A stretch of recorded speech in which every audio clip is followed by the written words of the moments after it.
आज एक बहुत ही महत्वपूर्ण संदेश, जो 22 प्रतिज्ञाएं हैं ये संविधान विरोधी हैं। क्योंकि जब संविधान लागू हुआ तो उसमें सबसे पहले कुछ चित्र दिए गए थे। पहले मर्यादा पुरुषोत्तम भगवान श्री राम, राम दरबार का चित्र, जिसमें श्री राम, लक्ष्मण, भरत, शत्रुघ्न, माता सीता, और इसके बाद फिर जो है भगवान श्री कृष्ण का गीता का उपदेश करते हुए। तो 22 प्रतिज्ञाओं में जो बार बार ये कहा जाता है कि हम राम कृष्ण को नहीं मानेंगे, ये संविधान विरोधी है। अतीत में चाहे कोई कहा हो, चाहे वर्तमान में कह रहा हो या भविष्य में, जब भी कोई इस तरह की बातें करता है तो संविधान विरोधी बात है। और संविधान विरोधी मतलब राष्ट्र विरोधी। जब संविधान लागू हो गया तो जो बातें उसमें बताई गई हैं, वो चाहे संविधान लिखने वाला संविधान सभा में से कोई व्यक्ति हो, या कोई बड़ा से बड़ा धनी हो या गरीब हो, या हम हो, आप हो, कोई भी हो, अगर उसके खिलाफ कोई बात कर रहा है तो संविधान विरोधी बात है। और संविधान विरोधी मतलब राष्ट्र विरोधी। तो 22 प्रतिज्ञाएं जो हैं यह संविधान विरोधी हैं। किसी को मानना न मानना उसकी इच्छा है।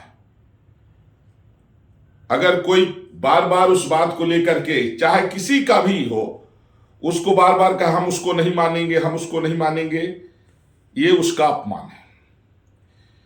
भाई, जो सनातन के धर्म ग्रंथ हैं, जिसकी इच्छा हो पढ़े, जिसकी नहीं इच्छा है न पढ़े, जिसकी इच्छा है मानो, जिसकी इच्छा नहीं है न माने।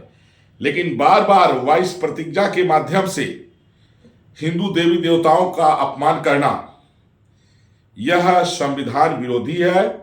और संविधान विरोधी मतलब राष्ट्र विरोधी है।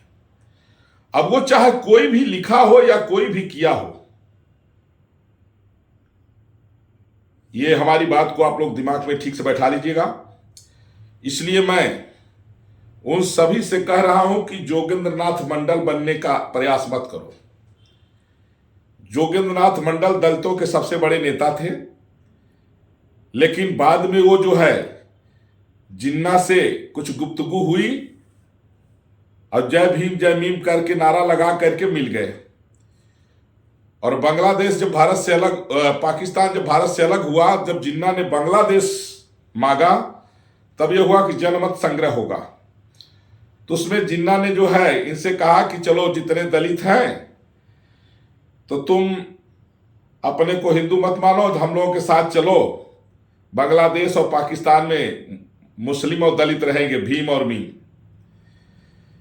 इनको अच्छी बात लगी और इन्होंने सभी दलितों से अपील कर दिया भारत के कि जिन्ना के पक्ष में मतदान करें। तो सारे दलितों ने जिन्ना के पक्ष में मतदान किया, सारे मुसलमानों ने किया, केवल सवर्णों ने नहीं किया।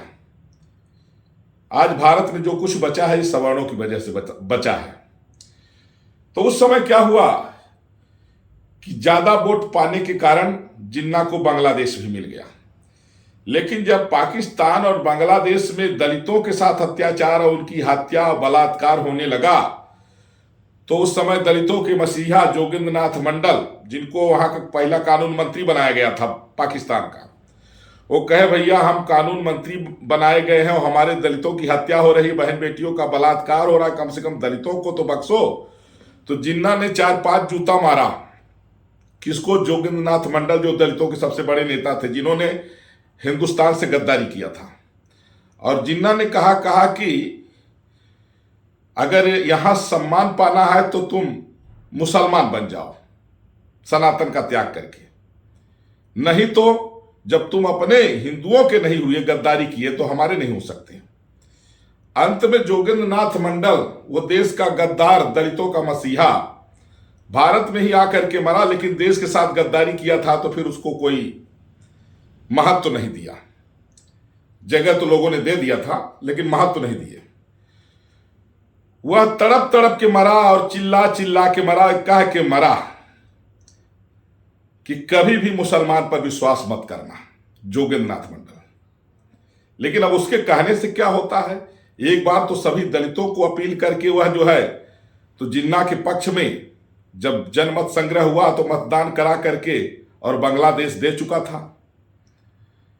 इसलिए ऐसी भूल कोई दलित न करे। हम सभी भारत के दलितों से निवेदन कर रहे हैं, हाथ जोड़ रहे हैं, आप सनातन के ग्रंथों को पढ़िए चाहे न पढ़िए, आप हिंदू देवी देवताओं को मानिए चाहे न मानिए, लेकिन आप 22 प्रतिज्ञा में जो बार बार कहते हैं कि हम उनको नहीं मानेंगे, उनको नहीं मानेंगे, भाई क्यों आप नाम ले रहे हो? आप मत मानो। ये 22 प्रतिज्ञाएं संविधान विरोधी हैं और इस बात को मैं जगत गुरु परमहंस से आचार्य कह रहा हूं, ये संविधान के दायरे में कह रहा हूं।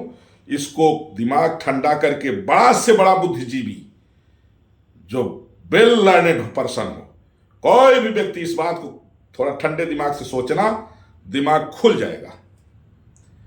जय श्री राम। इस वीडियो को जितना अधिक से अधिक है, यह राष्ट्रहित में जारी है, आप शेयर कर सकते हैं, दूसरे को भेज सकते हैं। जय श्री राम, हर हर महादेव।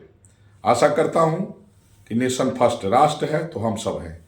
राष्ट्र की एकता अखंडता के लिए आवश्यक है कि सभी सनातनी एकजुट रहें और ये 22 प्रतिज्ञाएं संविधान विरोधी हैं, इन पर प्रतिबंध लगना चाहिए। अगर कोई भी इस तरह की प्रतिज्ञा करता है तो वह संविधान विरोधी और राष्ट्र विरोधी है। और ये बात अलग है कि BN राव साहब, बाबा साहब भीमराव अंबेडकर ने उनकी पुस्तक में लिखा है, हम आपको दे देंगे, उन्होंने कहा कि जो सम्मान हमको दिया जा रहा है उसका मैं हकदार हूं ही नहीं। बोले संविधान को BN राव साहब ने तैयार किया है और उस समय लेखक थे डॉक्टर प्रेम बिहारी नारायण राय यादव साहब। इनको दलित होने के नाते लोगों ने इनको सम्मान दिया।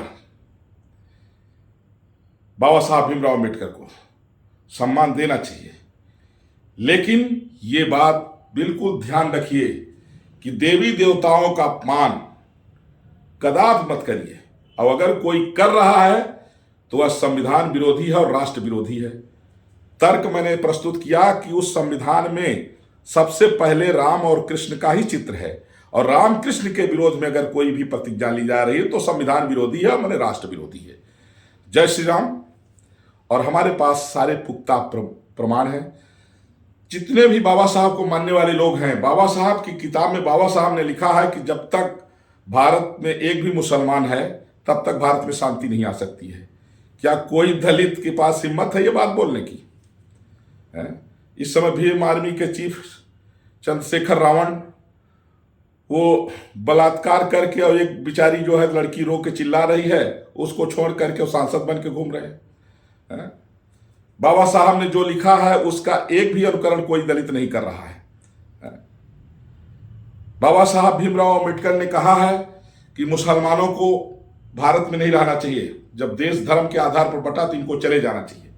मेरे पास आकर के आप ले लीजिए अगर आप ना पढ़े लिखे हो तो। बाबा साहब की बहुत सारी पुस्तकें हैं, मैं पढ़ता हूं उसको। जो सही बात है उसको कोई नहीं, लेकिन जोगेंद्र नाथ मंडल बनने की राह पर जो दलित जा रहे हो उनसे निवेदन है कि आप देश प्रेमी बनिए, जोगेंद्र नाथ मंडल जैसे देश का गद्दार मत बनिए। जय श्री राम।